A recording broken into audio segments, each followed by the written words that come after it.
Why did only 1 in 5 Flak crews make it out of the war alive?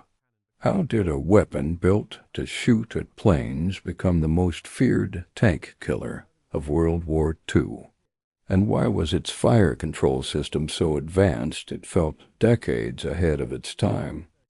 This is the story of the 88mm gun, a weapon that shaped both the skies and the battlefields of the Second World War. In the early 1930s, Germany was quietly rearming, despite the Treaty of Versailles forbidding tanks, aircraft, artillery, and other heavy weapons. Behind a curtain of secrecy in front companies, engineers pressed ahead anyway. A key lesson from World War I was that air power was no longer just about scouting and dogfights. Bombers, capable of flying high and carrying devastating payloads, were now a threat to entire cities. Germany needed something powerful enough to counter this new danger. Engineers at Krupp were given the task: design a high-velocity cannon capable of firing heavy shells at great altitudes. After years of refinement, the result was the 8.8 centimeters, Flak 18 short, Flagge Burkani, or anti-aircraft gun. Over time, Flak became a word of its own, even entering common speech as catching flak when receiving heavy criticism. This new gun fired timed shells that exploded at a set altitude, showering enemy bombers with deadly shrapnel.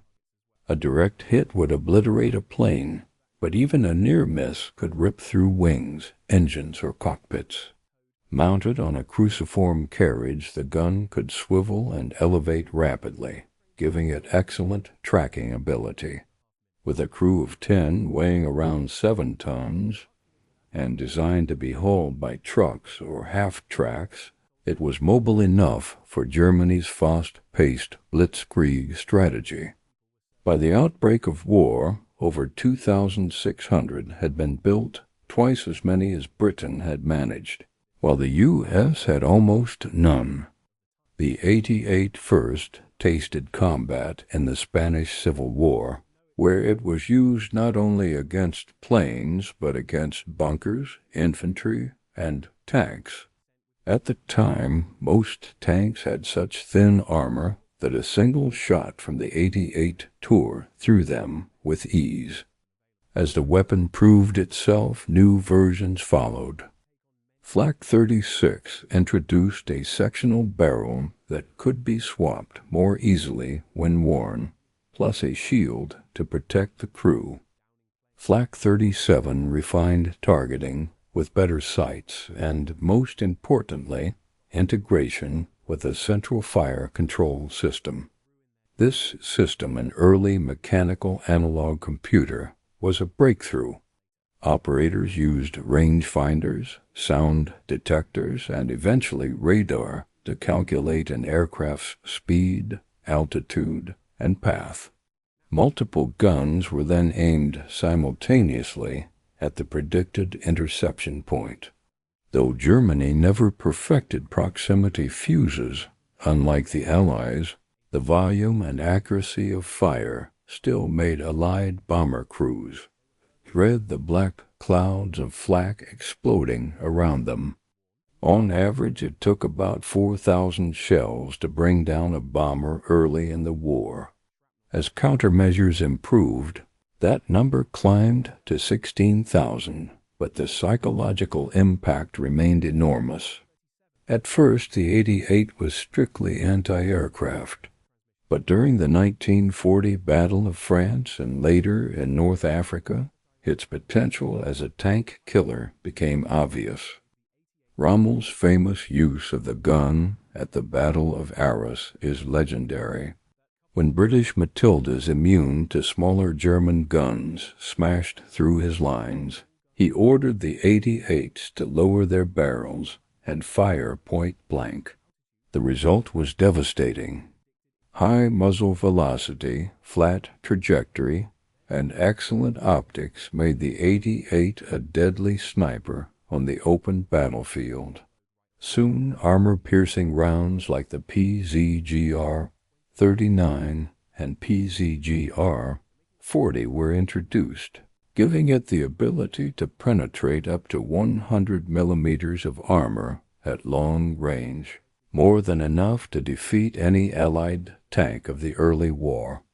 On the Eastern Front, where German anti-tank weapons struggled against the Soviet T-34 and KV-1, the 88 again became a lifesaver.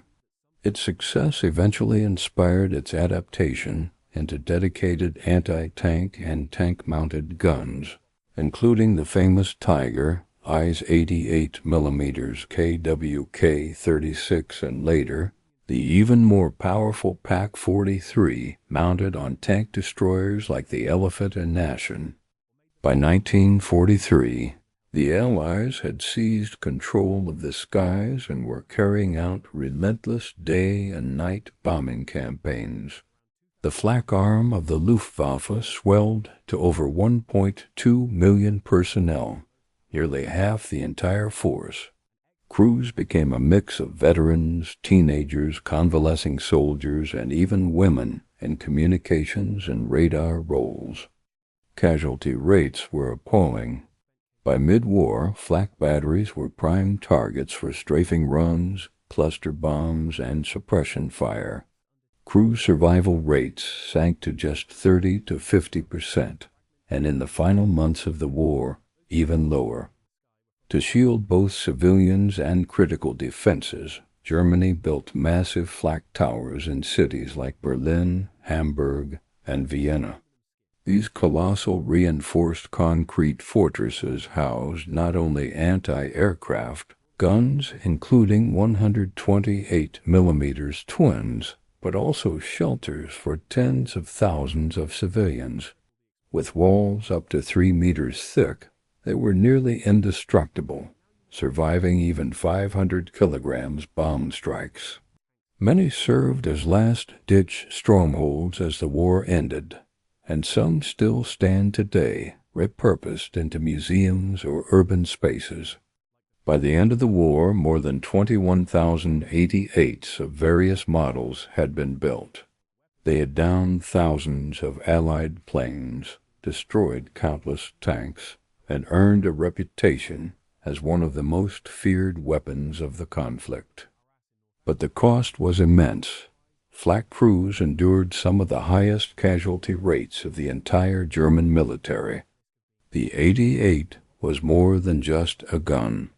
It was a symbol of Germany's ingenuity, brutality, and desperation, a weapon designed for one purpose that ended up excelling at many others, leaving behind a legacy as arguably the most iconic artillery piece of World War II.